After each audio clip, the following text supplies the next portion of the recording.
Bonjour et bienvenue sur la chaîne Expansion du réel. Aujourd'hui, je suis avec François-Marie Dru, qui est musicien et thérapeute par le son.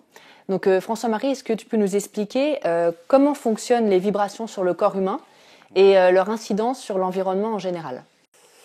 Alors c'est une question très très vaste. Les vibrations ont un effet sur le corps physique, sur les émotions, sur nos états de conscience, sur notre psychologie. On peut soigner par le son de plein de façons différentes, avec la musique, avec les émotions que ça peut procurer, mais aussi en dirigeant consciemment la vibration dans certaines parties du corps, sur les méridiens, les chakras, les corps subtils. On peut guérir ou aider certaines pathologies à s'améliorer. C'est-à-dire que l'incidence du son, elle est permanente. Tout autour de nous est vibration. On sait que la matière, au cœur de la matière même, il y a de la vibration. On vit dans des sociétés, dans des villes très stressées par le son, et on a perdu un petit peu notre façon d'appréhender le monde sonore, dans le sens que voilà, on écoute les choses trop fortes. La musique pour nous c'est quelque chose avec un clip, avec un artiste, avec une vidéo, et on a vraiment oublié un petit peu dans nos sociétés le côté thérapeutique de pas forcément que la musique, qui est l'organisation des sons, mais du son, de la vibration elle-même. Donc quand on chante, on a l'instrument thérapeutique le plus fort sur nous qui est la voix. Quand on chante, qu'on fait une méditation sonore, quand on écoute une musique qui nous touche particulièrement, qui nous rappelle un souvenir, il y a plein de façons de se guérir. Alors on peut écouter aussi avec les casques, il faut faire attention au volume. C'est aussi par le conduit cérébral ou par la musique, mais aussi ce qu'on appelle les harmoniques du son vont avoir une influence sur le corps, sur les corps subtils. Donc il faut parfois écouter de la musique que par le casque, c'est presque que 50% du côté thérapeutique de la musique. Donc voilà, c'est-à-dire que l'influence, elle est permanente, l'influence de la vibration. Nous sommes vibration nous-mêmes, nos cellules vibrent, et donc voilà, sur le côté physique ou psychologique, mental, les émotions, ou spirituel, la vibration a une influence permanente.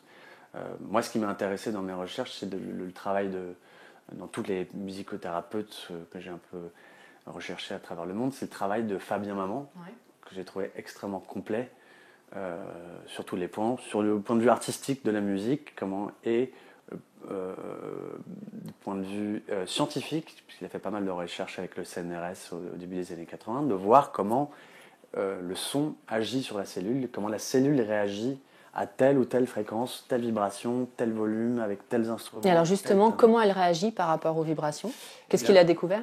Ce qu'il a découvert, il a fait une expérience assez intéressante à Jussieu avec le CNRS, où ils ont mis des cellules sous microscope avec un système pour pouvoir prendre des photos de Kirlian, des photos où on voit le champ électromagnétique des cellules au moment où il va jouer une note. Donc on la voit sous silence, la cellule, et où il n'y a pas de champ électromagnétique, et paf, dès qu'on envoie une note de musique, tout d'un coup, la cellule resplendit comme un mandala flamboyant avec des couleurs très très marquantes, turquoise, magenta. Donc ce qui fait apparaître très clairement, visuellement, à quel point les cellules répondent. Donc les photos de Kirlian nous font apparaître très clairement le champ électromagnétique. On en a tous un, c'est ce qu'on appelle religieusement l'aura. C'est notre champ énergétique autour de nous, et qui est le témoin de notre santé. Donc sur une cellule un petit peu cancéreuse, etc., très simplement, elles ne vont pas avoir le champ électromagnétique qui s'anime tel qu'on peut le voir sur des cellules saines. Donc c'est révélateur, pareil, sur notre santé, quand on fait du travail énergétique, parce que le travail sur le son, c'est un travail énergétique. On travaille sur les corps subtils et sur les chakras, les méridiens, c'est la médecine chinoise aussi. On peut voir, voilà, certaines personnes ont un champ énergétique déséquilibré, et par le son, on peut rééquilibrer tout ça.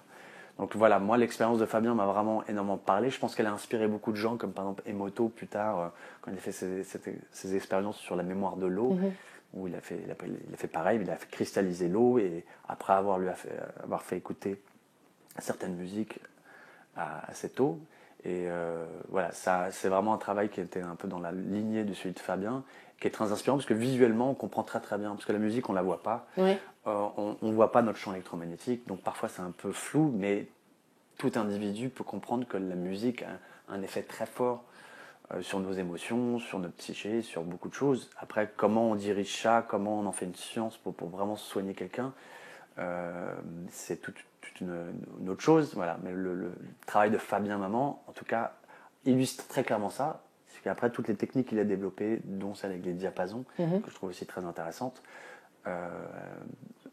étaient très compréhensibles.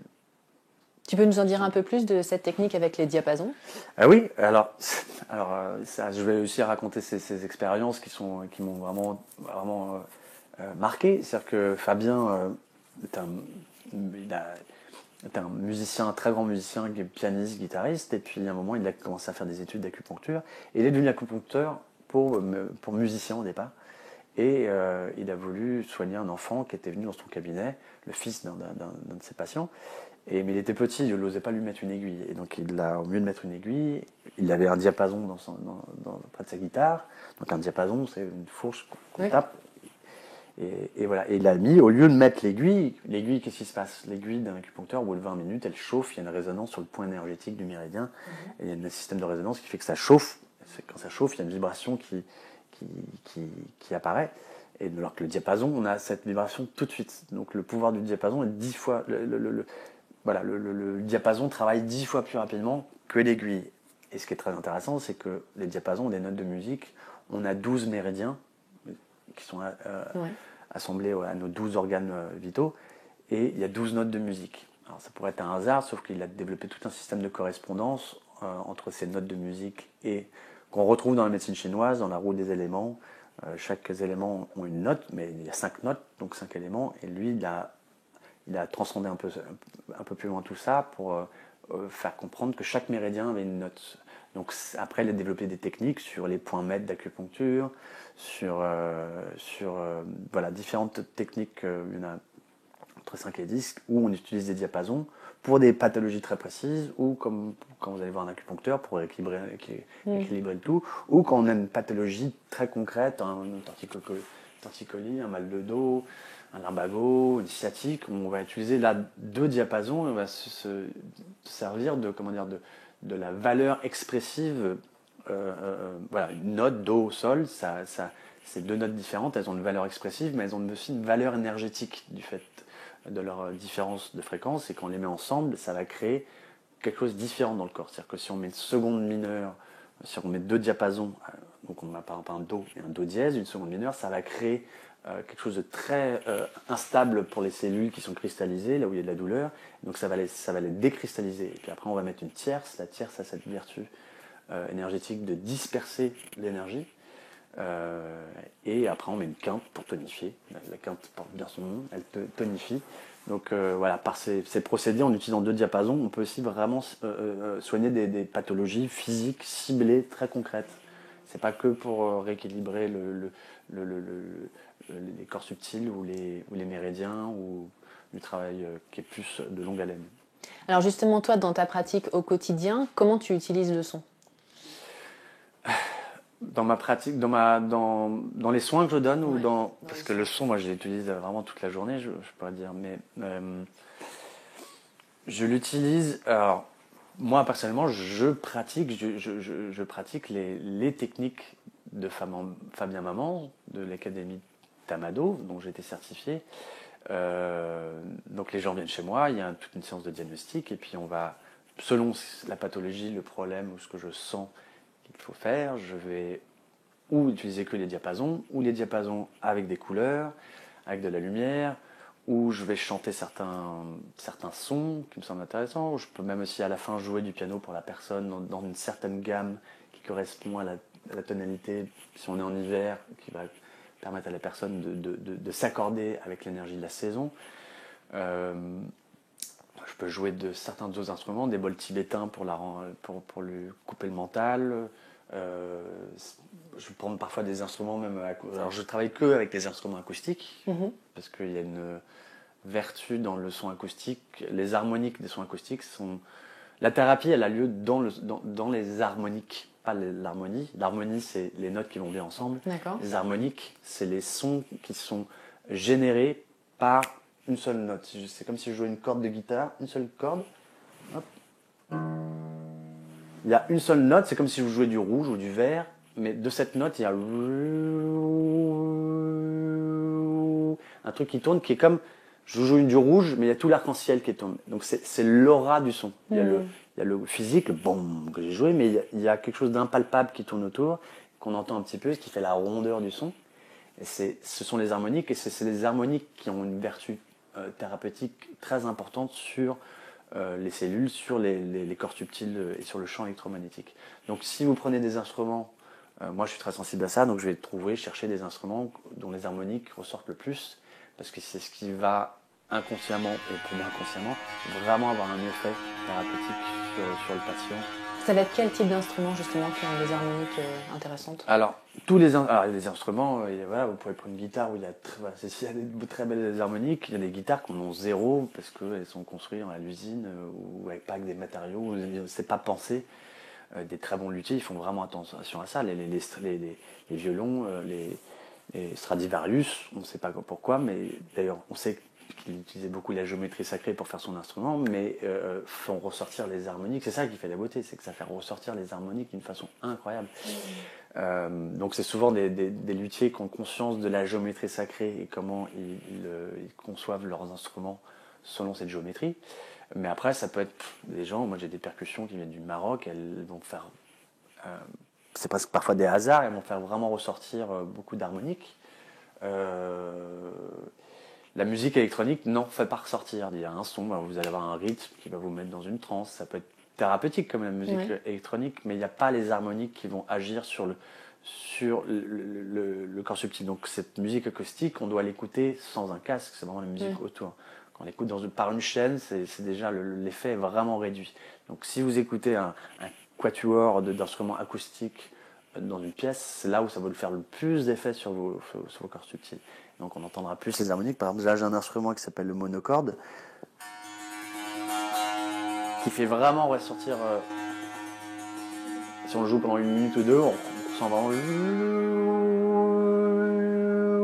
ce truc qui tourne, ce son qui tourne comme dans le chant diphonique. Et voilà, donc parfois je peux aussi, pour le patient, jouer ça pendant un quart d'heure, 20 minutes, en faisant certains chants, et ça va l'induire dans un certain état de conscience qui va lui permettre une certaine forme d'auto-guérison. Parce qu'on vient pas pour... Alors, les gens veulent guérir, et on cherche toujours, surtout dans nos sociétés, à avoir un déclic tout de suite. Il y a des gens qui vont prendre de l'ayahuasca en Amérique du Sud parce ils ont du mal à avancer petit à petit vers une guérison parce qu'on est dans des sociétés comme ça où toutes les choses doivent être immédiates. Donc moi, c'est-à-dire que ce qu'on crée, je pense, il y a plein de formes de musicothérapie, de sonothérapie différentes. Moi, ce qui m'intéressait beaucoup, c'était les techniques de Fabien Maman, mais il y en a plein dans le monde de personnes qui travaillent différemment. Mais ce qui est important, moi, ce que je crois qu'on fait, c'est qu'on crée un espace dans lequel la personne peut générer son auto-guérison. Et après, c'est par un rythme, en revenant plusieurs fois. Moi, je viens pas. Parfois, on peut soigner vraiment quelque chose de un torticolis, quelque chose de très concret, ou quelqu'un qui a des insomnies, qui a des problèmes chroniques réguliers. On peut voir un progrès assez rapidement, mais c'est aussi parce que je donne entre guillemets des devoirs, des conseils à appliquer pour que la personne chaque jour puisse générer par elle-même des outils qui vont l'aider et qu'elle ne soit pas dépendante d'un thérapeute, que ce soit de celui-là ou après d'un autre médecin, d'un médicament. On est tous dépendants à quelque chose. Donc voilà, on a l'instrument le plus thérapeutique sur nous-mêmes, chaque être humain, et on l'oublie parce qu'on pense que c'est fait pour les divas sur scène, etc. La voix est l'instrument le plus thérapeutique. Donc moi, je conseille aux gens de faire juste 10 minutes ou un quart d'heure le mot peut faire peur, méditation sonore, mais en tout cas de se poser et de faire un son.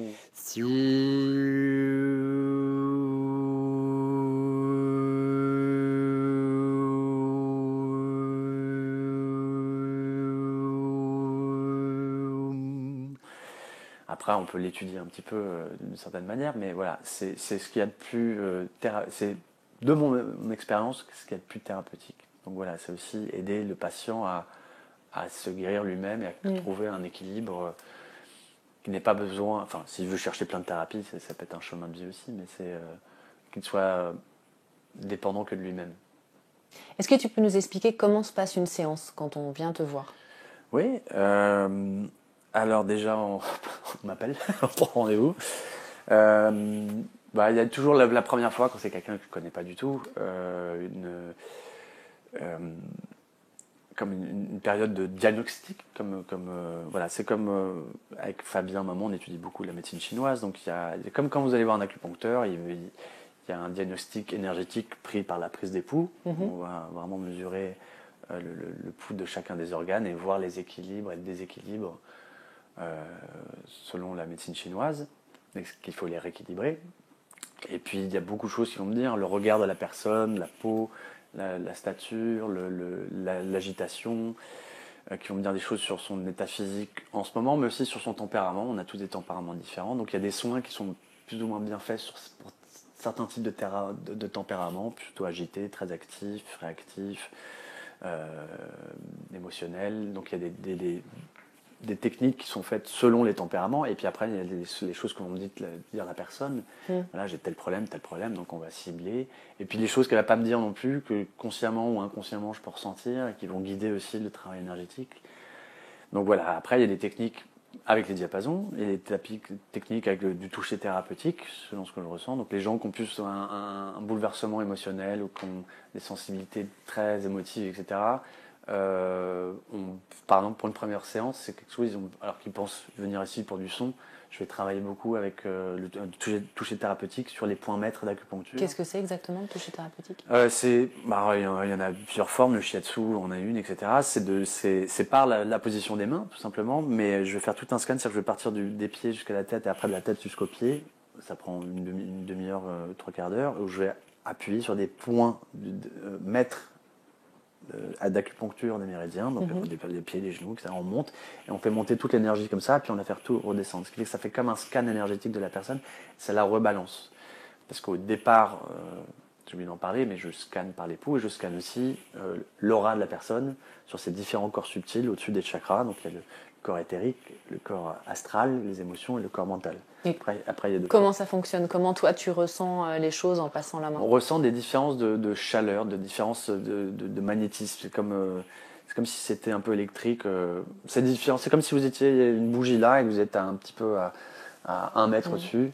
Vous sentez une petite différence de chaleur. Et puis parfois, comme un petit vent frais. Donc là, c'est un vide d'énergie. Donc on va ressentir qu'il y a un trop plein d'énergie ou un vide d'énergie. Et donc là, on va travailler aussi sur les corps subtils avec la lumière, avec les essences, des huiles essentielles, des essences qui peuvent vraiment clarifier le champ, avec des soies de couleurs et avec la lumière. Et la lumière, moi au départ, dans ce travail, j'étais plutôt intéressé par les diapasons, par le son, parce que je connaissais le pouvoir du son sur la conscience et sur le corps physique. Et j'étais extrêmement frappé par le pouvoir de la lumière, et de la chromothérapie, de la luminothérapie. Et il faut savoir qu'elle se marie très très bien. C'est-à-dire que le son avec la lumière, c'est un peu comme le mélange magnésium-calcium. L'un aide à fixer l'autre. Donc souvent, moi je travaille avec un diapason et puis une lampe de lumière pour fixer la vibration dans les méridiens pour que le chi circule beaucoup mieux. Et c'est au départ, j'étais un peu sceptique et j'ai vu des résultats très très très performants avec la lumière. Donc le couple vibration-lumière est très très très intéressant. Donc voilà, il y a le travail évidemment, donc toucher thérapeutique avec les diapasons, avec la lumière, et puis avec tous ces instruments, et puis beaucoup avec le chant. Puis ça va, puis je chante moi. C'est pas des mots, hein, c'est vraiment des chants qui avec beaucoup d'harmonique pour certains endroits du corps. Ou quand la personne on a fini le soin pour induire un certain état émotionnel ou de conscience altéré. Voilà, donc c'est aussi beaucoup par la voix. Et puis aussi dernièrement, j'utilise une des dernières techniques de Fabien Maman qui est vraiment merveilleuse, qui s'appelle la musique du ciel. c'est de l'astrologie musicale. Donc c'est mettre un thème astral en musique. Voilà, on aura peut-être la possibilité d'en parler après, mais c'est une des techniques que j'utilise pour soigner. Voilà. D'accord. Est-ce qu'il y a des pathologies physiques ou psychiques qui répondent mieux à ta thérapie, entre guillemets? Non, je dirais plutôt que c'est plutôt il y a des individus qui y répondent mieux ou pas. C'est-à-dire que tout dépend vraiment de leur écoute, l'écoute de leurs sensations, de l'écoute du soin même, de ce qui se passe. S'ils sont vraiment présents, ils ouvrent une porte pour que la vibration va faire son travail de toute façon. Donc il va se passer quelque chose. Les gens qui soient ouverts ou pas à ce genre de thérapie, ça fait quelque chose, même pour les plus sceptiques. J'ai vu des gens même pleurer à bout de 30 secondes de diapason alors qu'ils y croyaient pas. Donc il se passait des choses vraiment impressionnantes. Mais il y a des gens qui sont, selon leur pathologie, leurs problèmes dans la vie, plus ou moins enclins à vraiment comment dire, s'investir dans leur transformation. Donc dans ce cas-là, ils sont un peu à l'écoute. Le lendemain, ils vont écouter, je me sens quand même vraiment différemment aujourd'hui. J'ai beaucoup mieux dormi depuis une semaine. Alors souvent quand on va bien, on s'en aperçoit pas qu'on va bien. Souvent quand on a mal le crâne pas possible, qu'on se dit qu'est-ce que je vais bien quand je suis normal en fait. Donc l'homéostasie est vraiment importante à mesurer, c'est-à-dire notre rapport, notre équilibre quotidien. Donc dès qu'on est un peu déséquilibré, c'est important d'être à l'écoute des sensations de notre corps, comment on se passe, pour voir comment certaines choses ont évolué. On pourra dire c'est tel médecin grâce à lui, ou c'est parce que j'ai rencontré l'homme de ma vie, ou c'est parce que je suis parti en voyage une semaine, ou parce que j'ai commencé à changer mon alimentation. Il y a plein de facteurs. Le facteur le plus important, c'est l'engagement de la personne dans le fait qu'elle veut aller mieux. Ou sinon, elle ne veut pas aller mieux et elle va chercher des milliards d'autres solutions en pensant que ça va toujours faire un déclic. Et comme elle ne voit pas le déclic tout de suite, ça ne marche pas.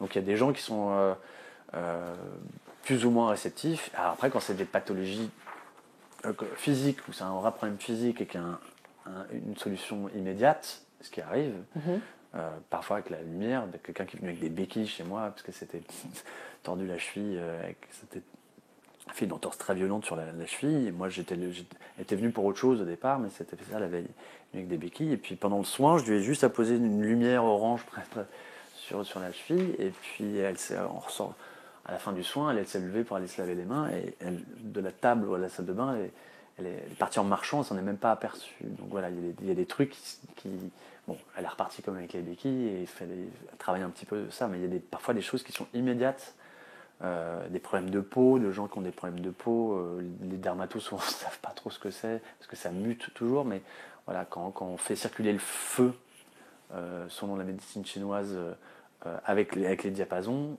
le feu qui n'arrive pas à sortir du corps par ou la joie ou la colère, quand il reste à l'intérieur, on peut le faire circuler d'une certaine façon, qui fait que les maladies de peau disparaissent, ou en tout cas s'amoindrissent. Donc ça veut dire qu'il y a pour certaines personnes ou certaines pathologies, ça va être des thérapies brèves, entre guillemets, qui vont durer une séance, et d'autres qui peuvent durer longtemps. Comment est-ce que ça se... Oui. Enfin, parfois c'est des gens qui me conseillent, qui ont beaucoup aimé et qui conseillent, qui veulent que leur mari ou que leur ami ou que leur cousin qui va pas très bien viennent. Donc il y a des personnes qui viennent à moi alors que c'était pas leur intention, et bon, ils sont curieux, mais bon, il y en a qui reviennent parmi ceux-là, mais pas tous. Le fait de venir, je pense que les gens viennent ici, la pathologie est parfois secondaire. C'est-à-dire qu'ils viennent, la notion du son, quand on a ressenti que la vibration avait une résonance avec notre âme par un concert dans une église, par un concert n'importe où, parce que quand on danse, on est bien, etc. Quand on comprend à quel point la musique peut nous faire vibrer et on est en résonance, il y a, au-delà de la pathologie du problème physique qu'on a, les gens qui sont intéressés par la thérapie par le son, c'est qu'ils veulent aussi élever leur vibration, la vibration de leur âme, ils veulent améliorer, ils veulent être plus harmonieux dans la vie. Voilà, l'harmonie s'entend tellement dans la musique qu'ils comprennent qu'il y a peut-être quelque chose à explorer là-dedans. Donc souvent, parfois c'est la pathologie, c'est comme le petit chien qui va amener le maître voir le thérapeute, mais toujours derrière ça, il y a toujours quelque chose d'autre. Et les gens, alors, je vais leur donner des conseils sur les méditations sonores, sur d'autres choses, ou eux vont m'apprendre des choses, c'est toujours un échange. Et dans ce cas-là, on rentre dans un travail où les gens reviennent, pas pour une pathologie qui reviennent, mais aussi pour travailler leur musicalité, même s'ils ne sont pas musiciens, mais à être plus harmonieux dans la vie. Et là, il y a un suivi qui est beaucoup plus long et que j'improvise aussi. Ouais. Et C'est presque du coaching finalement. Oui, oui, ça devient. Parfois, certaines personnes, j'ai des programmes vraiment affiliés parce que les techniques que j'ai de base sont très bien pour soigner des trucs. Et puis après, ils ont envie, en venant régulièrement pendant 2-3 mois, ils ont compris beaucoup de choses sur eux-mêmes et ils ont envie de continuer. Donc là, moi aussi, j'expérimente aussi sur un suivi un peu plus long. Il se passe des belles choses qui sont plus du niveau de la conscience et des habilités qu'ils retrouvent dans leur vie, de la mémoire, c'est du mode de l'expansion de conscience après. Voilà. Alors, tu travailles actuellement en collaboration avec Fabien Amand sur son dernier livre. Oui. Donc, tu nous en as parlé un tout petit peu en début de cet entretien. Est-ce que tu peux nous en dire un peu plus ? Oui, ça a été une très belle histoire. J'ai eu l'honneur de pouvoir traduire en français son livre La musique du ciel, qui est vraiment un peu l'apothéose de son travail, parce que c'est évidemment sur tout le travail énergétique. On parle beaucoup aussi des corps subtils, de la thérapie par le son, mais c'est aussi toute sa vie de musicien et de thérapeute et d'astrologue. Donc voilà, le livre se conclut par une technique, comment on met un thème astral. Voilà, on peut en voir un ici, on verra ça peut-être plus tard, un thème astral, comment on le met en musique, comment chaque planète dans telle maison, dans tel signe du zodiaque, etc., correspond à une note. C'est pas Pluton c'est égal à un sol dièse ou Uranus c'est un do, parce que tout est en mouvement. Donc souvent je vois des bols tibétains, c'est le son de Saturne, bon d'accord, pourquoi pas, mais tout est mouvement. Enfin, il faut toujours se souvenir de ça dans le travail énergétique, tout bouge. Donc c'est difficile, même des concepts avec les diapasons, les choses peuvent être un peu à chaque fois transcendées, parce que les gens ont des énergies qui bougent selon les époques. Voilà, donc le mouvement des planètes bouge, mais donc telle planète dans telle maison, dans tel signe, va correspondre à telle note. Mais si elle était un peu plus loin, elle correspondra à une autre note.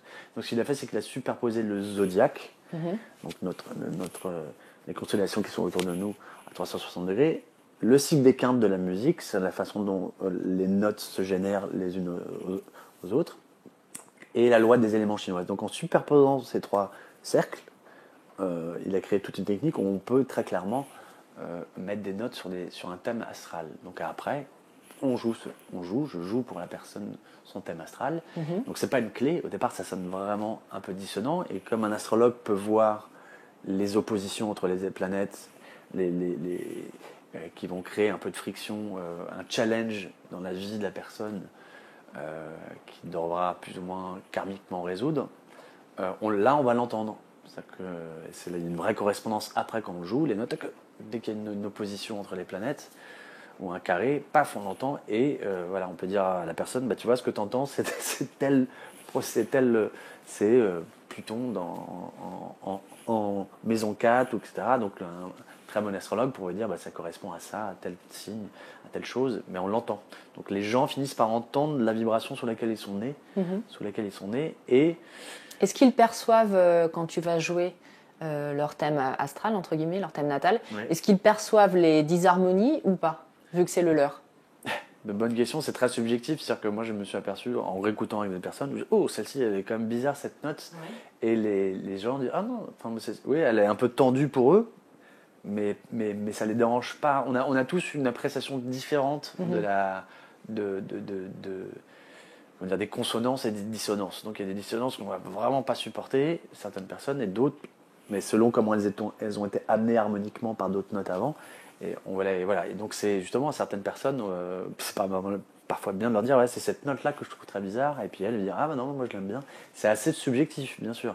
Et c'est un travail, la musique, le fait de l'entendre, on peut le dire, on peut pointer les notes qui nous sonnent un peu bizarres, mais après, on fait plusieurs tours du zodiaque. C'est-à-dire que je vais jouer la première fois telle quelle, et puis plus ça va, plus on l'harmonise, puis on montre par l'harmonie musicale comment devenir musical dans la vie, c'est-à-dire nos angles un peu aigus de nos caractères, etc. Et quand on en a pris conscience, quand on a 5 ans, on ne sait pas, on blesse les gens, etc. quand on en a conscience, la musique nous montre comment arrondir cet angle. Ça ne veut pas dire le couper, parce que c'est une partie de notre... On est un diamant, on a une facette, la lumière passe à travers nous, à travers différentes facettes, et voilà, on a des angles du diamant qui peuvent plus ou moins être pointus, et le but, c'est de pas de nous changer, mais on en a conscience, donc comment, quand je tourne ça, et que je peux taper quelqu'un sans faire exprès, comment je peux l'arrondir. Donc je joue tout le début tel quel, et plus ça va, plus je vais tourner, et plus je vais l'harmoniser pour montrer à la personne comment on peut harmoniser, comment elle peut s'harmoniser elle-même.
Réalise régulièrement des concerts harmonisants aux intersaisons.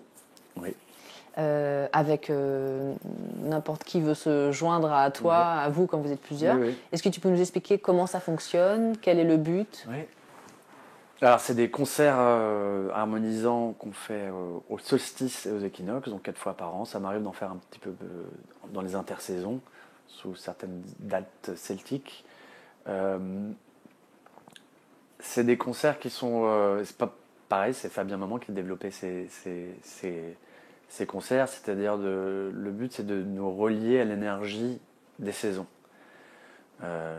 Si les solstices et les équinoxes ont été à chaque fois marqués et représentés dans toutes les religions, c'est qu'ils ont une valeur énergétique.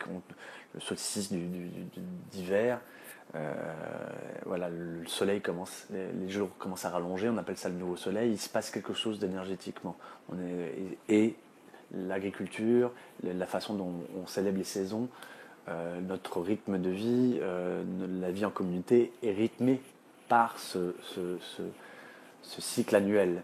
Donc, et dans la médecine chinoise, voilà, le feu correspond à l'été, l'eau à l'hiver, le bois au printemps, etc. Et donc la terre et l'air à l'automne. Donc ils ont des notes de musique, ils ont des notes de musique, ces éléments. Donc on va utiliser, pour l'été par exemple, on va jouer en do, des gammes en do, avec des gammes plutôt joyeuses, énergisantes, assez yang dans l'esprit, c'est-à-dire qui vont vers l'extérieur et qui font vivre le feu, et plutôt l'hiver, quand on rentre un peu à l'intérieur, la terre, les bourgeons, les plantes rentrent à l'intérieur parce qu'elles ne veulent pas mourir de froid. Alors, la vie, il y a autant de vie l'hiver, mais elle est à l'intérieur. Donc c'est beaucoup plus yin. Donc voilà, les acupuncteurs vont accompagner cette énergie.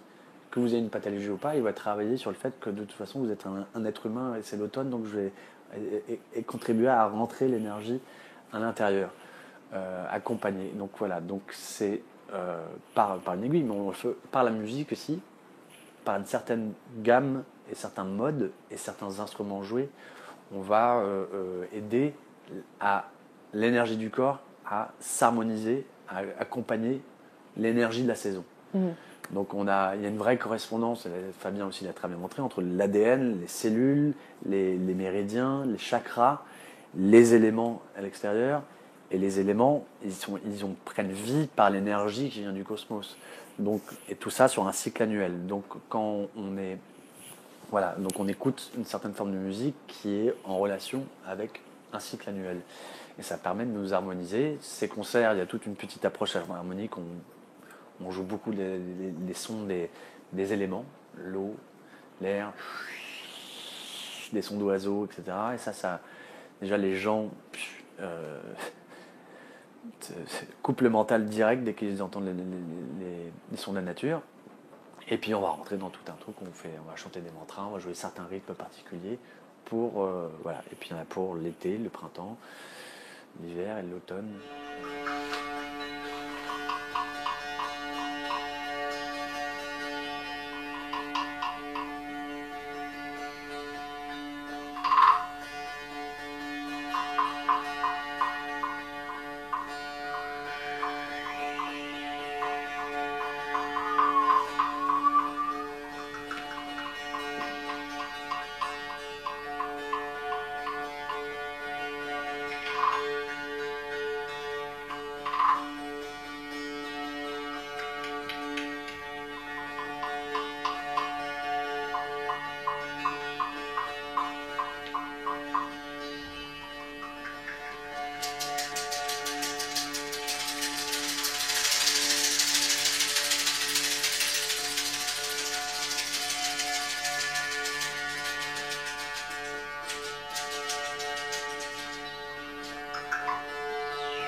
Et je crois que tu as d'autres projets également dans les mois qui viennent, aussi par rapport aux enfants.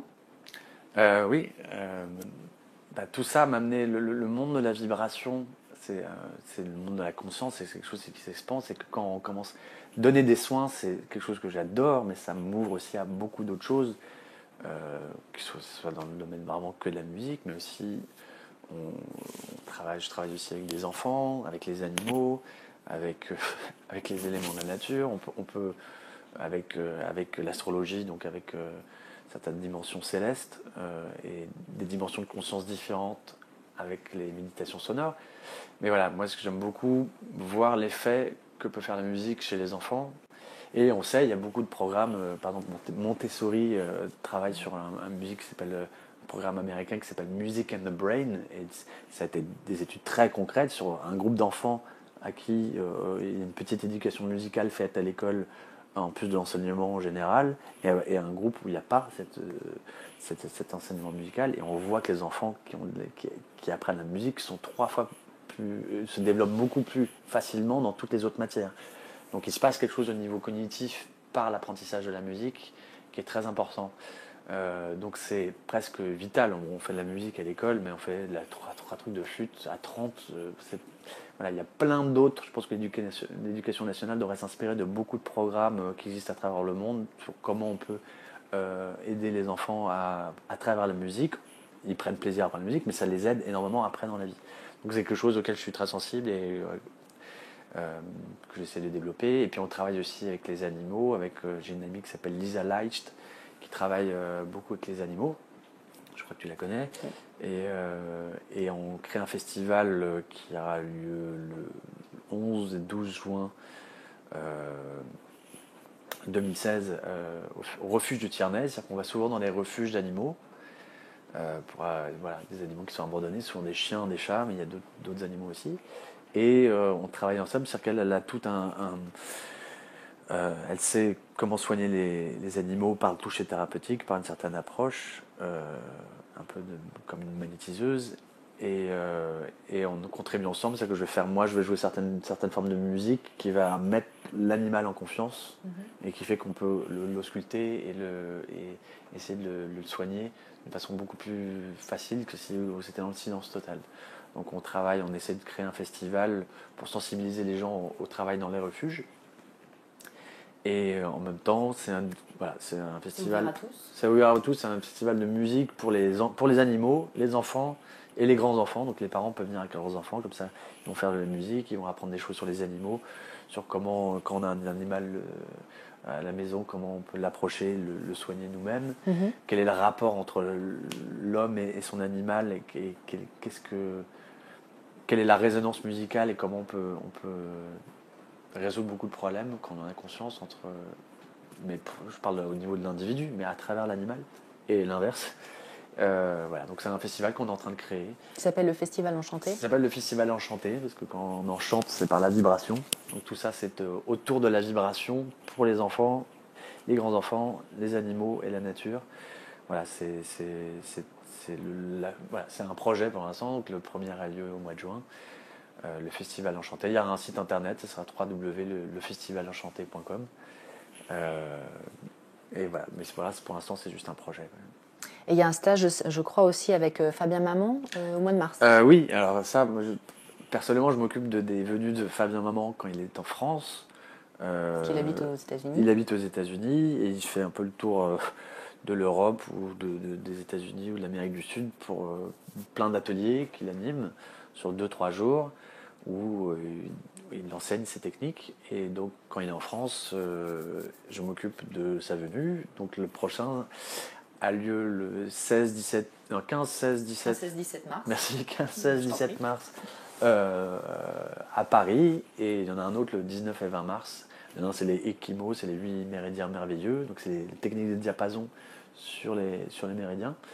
Et l'autre, c'est plus avec des petits diapasons sur les points réflexes du visage, de l'oreille et des pieds. Et voilà, et toutes les informations pour ces 2 stages, on peut les obtenir en écrivant à sonicmedicine@gmail.com. D'accord. Et pour toutes les informations sur ton travail, c'est sur ton site. Pareil, voilà, moi j'ai un site internet, ça c'était l'adresse email du site, mais j'ai un site qui s'appelle Sonic Medicine. .com, sonicmedicine.com, et surtout sur lesquels il y a vraiment toutes les techniques et toute l'approche. Et voilà, je parle aussi beaucoup de groupes de méditation sonore que j'anime, qui sont pour moi presque maintenant la chose la plus importante au niveau individuel et au niveau des gens qui me suivent depuis un moment, plus sur l'expansion de conscience et des apports que chacun peut ressentir, les habilités, les nouvelles aptitudes que les gens ressentent juste en faisant du son. Déjà, ils se guérissent par la vibration, mais après, ils arrivent à développer leur personnalité et leur chemin de vie grâce aux méditations sonores. Donc ça, il y a beaucoup d'informations aussi sur le site. C'est quelque chose que je développe de plus en plus. Ouais. D'accord. Merci beaucoup, François-Marie. Merci à toi, Carole. Merci et à bientôt.